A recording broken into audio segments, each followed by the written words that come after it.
Sa panahon ngayon, patuloy na tumaas ang kriminalidad dahil sa kahirapan, kapabayaan at wala ng disiplina. Maraming tao ang napilitang gumawa dahil sa matinding pangangailangan, habang ang gobyerno ay tila walang sapat na aksyon upang masolusyonan ito. Dahil dito, lumaganap ang takot at pangamba sa ating lipunang ginagalawan.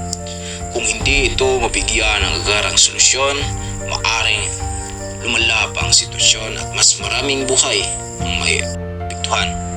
Ano ang dapat gawin ng ating gobyerno upang supo ito? Ang paglaganap ng krimen ay isang isyong patuloy na kinakaharap ng ating lipunan ngayon.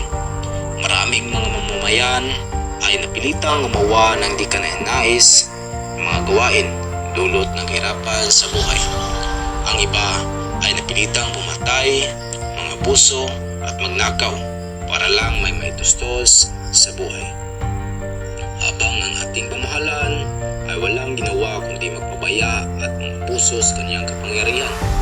Maraming krimen ngayon ang umusbong dahil sa mga namumuno, palpak at sarili lang ang iniisip. Kawawa yung mga taong lumalaban ng patas dahil sila yung madaling aabusuhin at aapakan. Bilang isang mag-aaral, hangarin natin na mawala na ang krimen sa ating bansa dahil bawat hakbang natin ay may pangamba.